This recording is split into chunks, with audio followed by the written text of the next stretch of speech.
એક ભાવ વધારો અને એક પોતે મેં પહેલા કીધું ને કે આપણે અમુક કુળમાં અવતાર આપણો જન્મ થઈ જાય ને એ મોટા મોટી ભેટ છે. નગર ગોધરા બાજુ જન્મ્યા તો ગટરું ગાળી ગાળીને મરી ગયા વડો. ઊભો થા ઊભો થા. ઓહો ઊભો થા ને, ઊભો થાય એમાં હું શર્મા. આ ભાદરકાને તાળીઓથી વધાવો. આમ આમ ફેર માણા કોઈ ફેર્યા માણા કોઈ જો 40 સ્વયંસેવકો લઈને આવ્યો છોકરો. અને પાછો પૂનમબેન નો મતદાર, એટલે હજી મતદાર બન્યો નથી, આવતી ટ્રમમાં બની જાય. મેં એને પૂછ્યું કે એલા આમ તો ખાધેલ પીધેલ, જો કે ભાદરકાના દીકરા ખાધેલ પીધેલ જ હોય. એટલે મેં એને પૂછ્યું, મેં કીધું તારા વરસ કેટલા થયા? મને કે 14. એટલે મેં કીધું ભેણ કેટલું? મને કે 7મું. હું 14 વર્ષનો 7મું ભેણ? મને કે 2-3 વર્ષમાં ગોટાળો થઈ ગયા હતા. એટલે ટૂંકમાં નાપાસ છે એમ ન કીધું એને. એટલે મેં એને માથે હાથ આમ ખંભે હાથ મૂકીને કીધું 20-25 વર્ષનો છે તમારો બાપુ, જો 10 પાસ કરી નાખજે. ધીરે ધીરે આપણે કાંઈ ઉતાવળ નથી. કેવાય આને ઉભો એ માટે મેં કર્યો છે કે એ 7મા ધોરણનો વિદ્યાર્થી છે. જો એને પહેલેથી હાઈફાઈમાં કે કોઈ વીઆઈપી સ્કૂલમાં કે ઇંગ્લિશ મીડિયમમાં એને જો મૂકી દીધો હોત તો એ અત્યારે આ સેવા કરવાની ને આ કામ કરવાની કોઠાહૂજ એનામાં ન હોત. આ સાથે સંસ્કાર બોલે છે. જીવનમાં 10% જ ભણતરની જરૂર પડે છે, 90% કોઠાહૂજની જરૂર પડે છે. જીવનમાં 5% જ તમારા પૈસાની જરૂર પડે છે, 95% તમારા વ્યવહારની જરૂર પડે છે. માણસ વ્યવહારથી બંધન હોવો જોઈએ. દીકરાના લગ્નમાં કદાચ તમે કોકને શરમાવીને લાવી શકો કે ભાઈ આવવું જ પડશે ને તમારે, આમ આમ ને તો આમ. હા, પણ જેલે છેલ્લે તમારી શમશાન યાત્રા નીકળે ત્યાં કોઈને પત્રિકા નથી દેવાની આવતી. એ માણાની ઠાઠડી કહી દે કે આ કેવા વ્યવહારનો માણા હતો ભલામણ. અને માણા કોઈ ગુજરી જાય ને ભાઈ તો એનો છેલ્લો એનો વ્યવહાર લઈને જતો હોય છે. અને એમાં હાવ છેલ્લે મંડળ હાલ્યું આવતું હોય ને એ નિર્ણય કરતો આ કોણ હતો. ઓલા તો આજુબાજુ વાળા તો વળે શરમે ઓ કરવું પડે. આપણે ને બેનો છે આજુબાજુ વાળા હોય વળે હારું કૂટતા હોય, પણ વળે છેલ્લે હોય ને શું કે મને મેથી ન મળે મારે આથણા કરે. અરે પણ ઓલો ગુજરી ગયો, એ તો જો હજી મેથી ની ક્યાં કરે, એને આથણા ની બળતરા કરતા.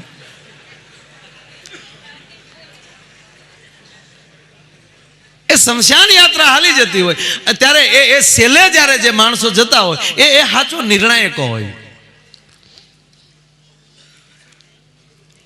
અમુકની પાછળ હાજર જતા કે ભાઈ ભલે અમારે કોઈ અને વ્યવહાર નહોતો પણ અમારા ગામનો મોહ વયો ગયો, અમારે અડધી રાતનો હોકારો વયો ગયો. સેવાળાના માણસની આંખમાં લઈ જેથી આહુડા પડી જાય તેથી માની લેજો કે આ માણસ જીવીને વયો ગયો છે. અને અમુકના શેડે નહીં આજુબાજુ વાળા તે કહેતા હોય કે આ બરોબર ટાઈટમાં ગયો રોયો. આ તો એના બાપની શરમે આવવું પડે, નકર આ ટાઈટનો ઠરવા કોણ આવે, રામ રામ કરો. બહુ નગર માણા હોશિયાર તો બહુ છે. ત્યારે 4 સવારીમાં મોટરસાયકલ લઈને એક જણો નીકળ્યો, પોલીસે સીટી મારી કે ઉભી રાખ, ઓલે ધડદીને ઉભી રાખ. પોલીસે કીધું કે કેમ શાર બેહાડ્યા? તો ઓલો પાસ વાળો જોઈને કે 5મો કારે ઉતરી ગયો. પીએસઆઈ રાજીનામું દઈને વહી ગયો, નોકરો જ નથી કરવો એમ.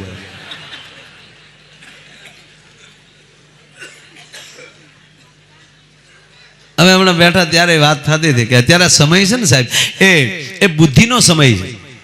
ઉતાવળું તડબડિયું આમ કરી નાખીને તેમ કરી નાખીને એ સમય ગયો. હા,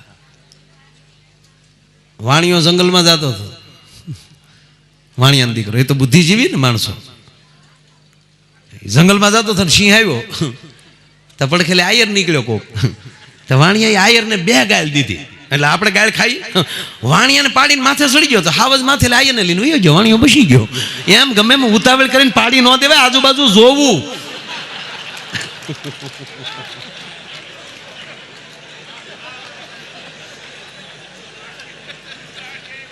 ઘીવાળા હા, આપણે કોઈ ગાલ દે એટલે પાડી દે, પાડીને માથે સડી ગયો, વાણીઓ હેઠે હાવજ આવ્યો તો પેલે આયર લઈ લીધો. અને એક તમને કહું, અંગ્રેજીમાં લખો ને આહિર, એ પછી HIR, એમાં જે H છે ને એ જ પ્રાણ છે, ઓક્સિજન છે. એમાં એક કાઢ નાખો પછી વાંચો જોઈ, ખાલી હવા રે.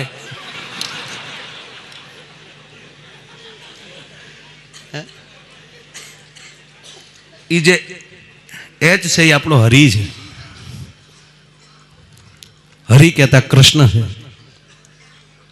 એ કૃષ્ણ છે ને એટલે આ હવાનું ઘર આખું ભરેલું મોજથી બેઠું છે સાહેબ. બાકી એમાં કૃષ્ણ નામનું તત્વ વયું જાય ને ખાલી હવાવું જ રહે. અર્જુન પાસે જે કૃષ્ણ હતો ત્યાં સુધી એનો કોઈ વાળ વાકો ન કરી શક્યો, પણ એમાં H નીકળી ગયો.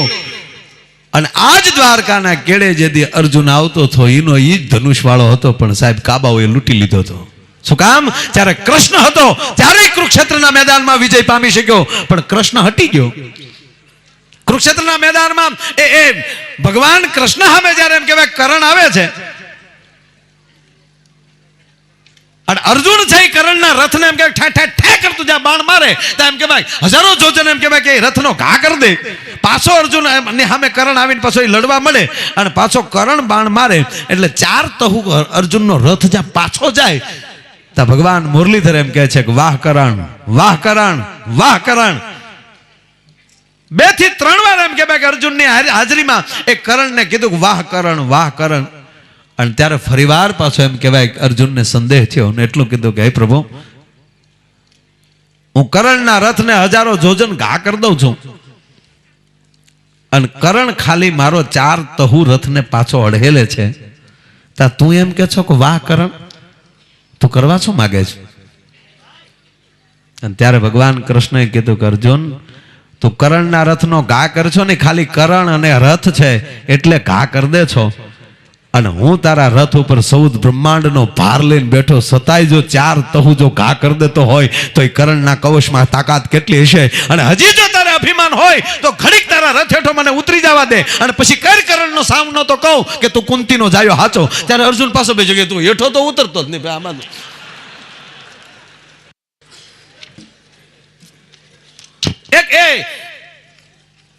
ભગવાન કૃષ્ણ જસુભાઈ બહુ સારી વાત કરી કે જે, અને હકીકત તો એ છે કે જસુભાઈ જે વાત કરી એટલે મને પ્રસંગ યાદ આવ્યો કે જેને શંકરને આપણો સમાજ કેટલો ગમતો હોય છે. ભગવાન શંકરની સમાધિ ખોલાવવા માટે દેવતાઓએ જ્યારે કામદેવને મોકલે છે અને ભગવાન શિવની સમાધિ તોડાવે છે અને કામદેવને બાળીને ભસ્મ કરે શિવ, અને કામદેવ જેવો બળી જાય એટલે એની પત્ની રતિ, એ રતિ આવી અને ભગવાન શંકરને એમ કહે કે મારા પતિનો શું દોષ હતો? એને તો દેવતાઓએ મોકલ્યા હતા અને એને તમે પ્રભુ બાળી દીધા, હવે હું કોને આધારે જીવું? હવે મારો પતિ મને ક્યારે મળશે? અને તેથી ભગવાન શંકરને કરુણા ફૂટે છે. કરુણાનો તો આધાર છે જ, કરુણાનો અવતાર છે. કપૂર ગૌરમ કરુણાવતારમ સંસાર સારમ ભુજગેન્દ્રહારમ સદા વસંતમ હૃદયારવિંદે ભવમ ભવાની સહિતમ નમામી. એ ભગવાન શંકરને એમ કહેવાય એ કરુણા નિધાનને કરુણા ફૂટી માથે હાથ મૂકીને એટલું કીધું, બેટા મને માફ કરી દેજે દીકરી, પણ તારા પતિને મેં બાળી દીધો છે. પણ આજ કૈલાસના ખોપરા ઉપર બેઠેલો શંકરને આ સમાજ કેટલો વાલો હશે, મારું કહેવાનો અર્થ. ત્યારે શંકરે નજર નાખી સૃષ્ટિ ઉપર અને એટલું કીધું રતિને, બેટા રતિ, જબ જદુવંશ કૃષ્ણ અવતારા. જ્યારે ભગવાન કૃષ્ણને, હું ભગવાન વિષ્ણુને એમ કે તું કૃષ્ણ બનીને જા અને જદુવંશમાં અવતાર લે, અને ત્યારે એની ઘરે દીકરો થઈને, કૃષ્ણના ઘરે દીકરો થઈને તારો પતિ અવતરશે. આ એટલા વર્ષો, હજારો વર્ષ પહેલા કૈલાસના ખોપરા ઉપર એમ કહેવાય કે ભગવાન શંકરની જીભે કોઈ સમાજ એમ કહેવાય કે રમતો હશે તો એ આહિર સમાજ હશે, એ યાદવો હશે, એ શંકરને કેટલા વાલા હશે. અને જે ભગવાન કૃષ્ણને ઉછેરીને મોટા કરી દે એટલું નહીં, જુનાણાને તકલીફ પડે ત્યારે રા માટે પોતાનું માથું દઈ દે. અને એ રાજાને અને એમ કહેવાય કે એ મહારાણી નહીં પણ દેવાય બોધરનું આયરનું એક ઘર દેખાય નજર સામે કે ન્યા મોકલી ગયો મારા દીકરાને. આ સમાજ ઉપર ભરોસો કેટલો હશે તમે કલ્પના કરો યાર, કેટલો એને ભરોસો છે. એ મથુરાની જેલમાંથી હુંડલો નીકળી જાય તો ભરોસો હોય કે નંદને નેહડે પગાડી ગયો. કંસના બાપની તાકાત નથી કે ન્યા એમ કે ભાઈ નંદને નેહડે જઈ શકે. કાળ માણસ હતો છતાંય જો એને ભરોસો બેહતો હોય. મોરબીના કુંવરને લઈ બે આંગળીમાં બે કુંવરને લઈ અને મોરબીના મહારાણી નીકળે અને દહીંસરાના ઝાપામાં નીકળે ને સાહેબ ભોજા મકવાણા આયરનું મકાન એને યાદ આવી જાય કે અહીંયા વયા જાય તો કોઈ દુશ્મનોની તાકાત નથી કે આયરની ડેલીમાં દાખલ થઈ ગયા પછી અમારા દીકરાનો વાળ વાકો થાય અને ભોજા મકવાણા નામના આયરની ઘેરે માણા હોઈ ગયો. આવા એક એક થી ઇતિહાસો ગણવા બેહીએ તો 750 ઇતિહાસ છે આપણા. બીજા સમાજે આ સમાજ ઉપર ભરોસો કર્યો છે. હવે એક સમજાતું નથી કે એ એટલો બધો ભરોસો કરનારો અને એટલા બધા આપણે એ આહિર સમાજ આજ આપણને હારી સોસાયટીમાં ભાડે મકાન કોઈ ન આપે. અમારી વેદના બોલે છે ક્ષમા કરજો. એવું શું આપણામાં ઘટવા મળ્યું કે આજ બીજો સમાજ આપણી સામે ભરોસા મુક્તો ભૂલી ગયો છે અને આપણે એમ કે અમે ઉજળિયાત સમાજ સિવાય અહીંયા રાખતા નથી તો આપણે ઉજળિયાતમાં પણ વયા ગયા. મારા યુવાનોને ખાસ કહું છું મિત્રો, વડીલો જે જીવી ગયા એવું આપણે તો નહીં જીવી શકીએ. એ ખુમારીથી જીવ્યા હતા. પણ આ યુવાનોને એટલું કહું કે હવે એવી સાપ ઉઠી કરો કે આયરના દીકરા ભેગી ભાગીદારી રાખવામાં કોઈ દી વાંધો ન આવે. એની ભેગા ભાગીદારે થઈ જાવ ને તો કોઈના બાપની તાકાત નથી કે એ કોઈ બીજો માણસ પણ આપણો સાળો કરી શકે. બસ એવો ભરોસો વાહ વાહ તો પછી કરજો, એવો ભરોસો ઊભો કરો યાર. વાહ વાહ મોયાભાઈ જમી ગયું જમી. રિઝલ્ટ આવે ત્યારે જામ્યું કહેવાય. આનું પરિણામ આવવું જોઈએ. અને એક વાત તો ઇતિહાસો તો બન્યા જ છે ભાઈ. એ શંકર જો યાદવાનું નામ લેતા હોય, ભાગવતાકારીઓ એમ કહેવાય યાદવાનું નામ લેતા હોય, અને રામાયણની અંદર રામા અવતારમાં ભગવાન રામ જો યાદવોને કહેતા હોય મેં અહીર નીજ તુજ દાસા. હું અહીર, જ્યારે અહીર શબ્દ વાપર્યો છે 20,000 વર્ષ પહેલા જે આગળ છે. આમ તો શબ્દ અહીર હતો પહેલા. અહી નાગનો આપણો જે શેષનારાયણનો દીકરો અહી, એમાં પછી 64મી પેઢીએ નંદ થયા. એમાં બહુ ન જાવ, આપ બધા પેઢીઓ જાણો છો. આપણે આપણી વાતો શું કરવી પછી.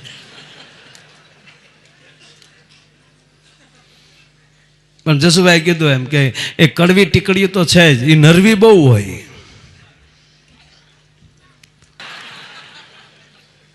બેન આ દ્વારકાધીશના મંદિરમાં, મૂળ મંદિરમાં આ પૂંજારીઓ મને એટલો લાડ લડાવે, કારણ કે એ આપણા બાપને લાડ લડાવે. એવો શૃંગાર સજાવે ને આમ ને તેમ ને ઓલો કાનુડો પણ સવારના પોરમાં મંગલા આરતીમાં અને એક સંધ્યા આરતીમાં બે ટાઈમમાં પૂજારીઓ ભગવાન કૃષ્ણના હાથમાં મોરલી આપે. હું કામ? રાધાની યાદ દેવરાવે.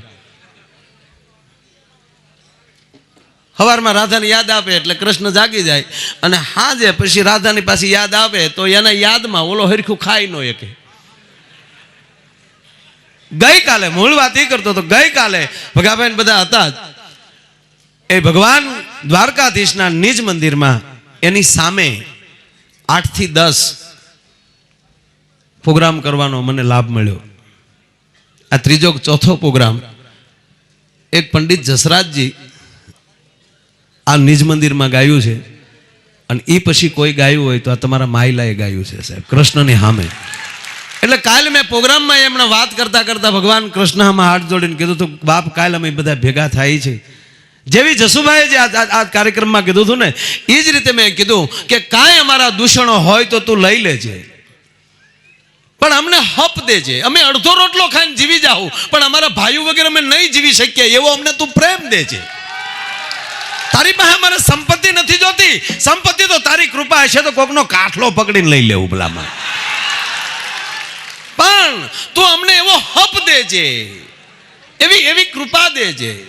કાઠલો પકડીને એટલે જે તમે જૂનું ગણો છો એ નહીં, ધંધા માટે. કારણ કે આ બાજુ પ્રોગ્રામ કરીને એટલે લગભગ આવું બહુ આવે. હવે જસુભાઈ મને ઉપડી છે તો એક વાત કહી દઉં. આપણે એટલે હું તમારી ભેગો છું, આપણે એટલા બધા વટના દીકરા, એટલા બધા કે આપણા બાપને કહો કે ઠપાટ મારી હોય, હવે અવર જવર ઓછી રાખજો ભાઈ, સમજો કો ખાસ. હવે કહીને ત્યારે જ 2 કલાકમાં કાંઈ કોઈને તરસ એટલી બધી નહીં લાગી જાય. હા, આગળ 2 કલાકે પાછું ડબ દિન પૂરું, પછી આપણે હાસી મજા તો મંડળીની લેવાની છે. મને ઘણા વર્ષે જોવાનો લાભ મળે છે. હા, કારણ કે હું માણસ છું, મારે નહીં જોવું પડતું હોય. ભરત બાપુ બરાબર ને? હા, મૂળ વાત કે આપણા બાપને કહો કે તુકારો કર્યો હોય તો એને આપણે ભૂલતા નથી. આવા વટના દીકરા થઈ આપણે. આપણા ભાઈને કોઈ ઠપાટ મારી હોય તો એને આખી જિંદગી ભૂલતા નથી. તો જેણે તમારી સપન કોટીને ઉલાળી નાખી, એ દારૂને તમારા કોઠામાં નાખો, ભૂંડા નથી લાગતા ભલા માણા? શરમ આવવી જોવે આપણને કે જેણે અમારો વાં કઢાવી નાખવાની તૈયારી કરી હતી અને જેણે અમારા કુળનું નિકંદર કાઢી નાખ્યું, એ દુશ્મનને મારા કોઠામાં હું નાખું. એક સાંભળી લેજો, આ દ્વારકાધીશના સાનિધ્યમાં બેઠા છીએ અને આજે જે જમીએ છીએ ને એ દ્વારકાધીશનો પ્રસાદ છે, યાદવોનો પ્રસાદ છે.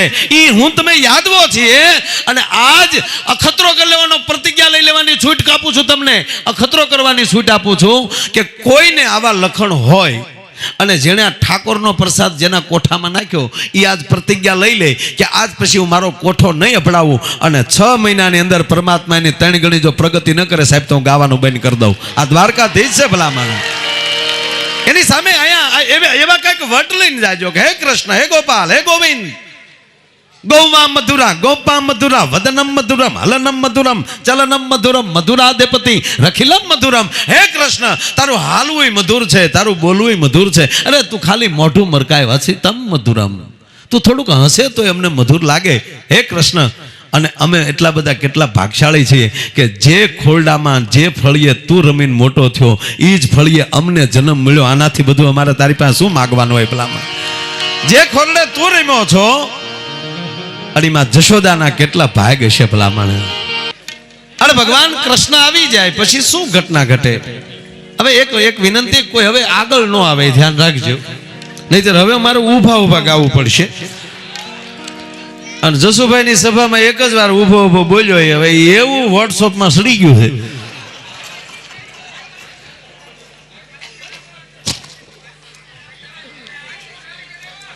હવે હાલ છે ભાઈ, હવે કાંઈ આમ જો આમાં હવે બહુ શીબા ઉષા કરશું મને નથી લાગતું કે, પણ હવે કોઈ નવા આગળ ના આવે એનું ખાસ ધ્યાન રાખજો.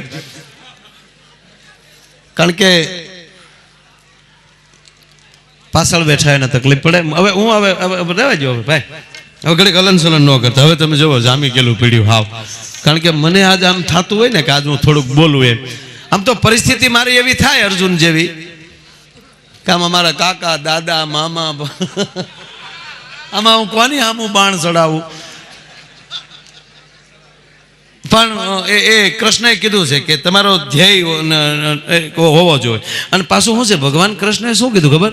એ કે તું કર્મ કર, ફળની આશા રાખ્યા વગર. એટલે તોડવી નાખવાના ધંધા કહેવાય નહીં. પણ હવે તો કૃષ્ણને એ કેવું છે, તું એમ કહી દે તું તારું કર્મ કરે છે, ફળ હું તને દીધા કરીશ. એનો અર્થ એ થાય છે તને ફળ મારે કેટલું દેવું એ તારી લાયકાત. પણ અને હકીકત અહીં દ્વારકા આવો ને, કોઈ દી દ્વારકાધીશ પાસે માગતા નહીં. એને ખબર જ છે આને કેટલું જોવે. આમાં જો આપણા સમાજ, બહાર ન જવું, આપણા સમાજમાં જેટલાને ભગવાને ખૂબ આપ્યું, બરોબર, આ અમુકને આપ્યું એ બેફામ આપણને દાન આપે છે, અને અમુકને આપ્યું છે બેફામ પીવે છે. હરખે આજા જાય લ્યો.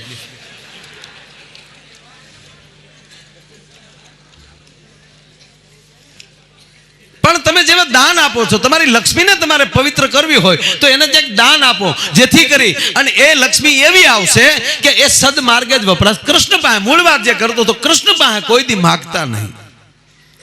કૃષ્ણ પાસે એટલું જ માગજો કે હે કૃષ્ણ, હે પરમાત્મા,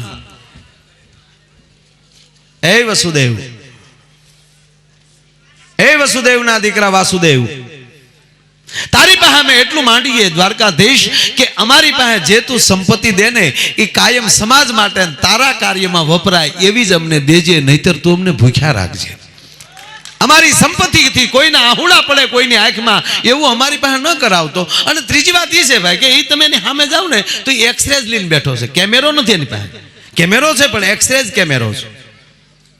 આ કેમેરા છે ને આપણે બહાર કેવા છે એવા જાણી લે. હમણાં એક ભાઈ મને કહેતા, મને કે માયાભાઈ કેમેરા બદલાઈને મરી ગયો પણ એ કે મારો ફોટો હારો ન આવ્યો. પણ હું કહું તું મોઢું ધોઈ લે ને, આ કેમેરો શું કરે એમાં? ઘણા કેમેરાના વાક કાઢે છે કે હું કેટલા ફોટા પડાય, મારો ફોટો.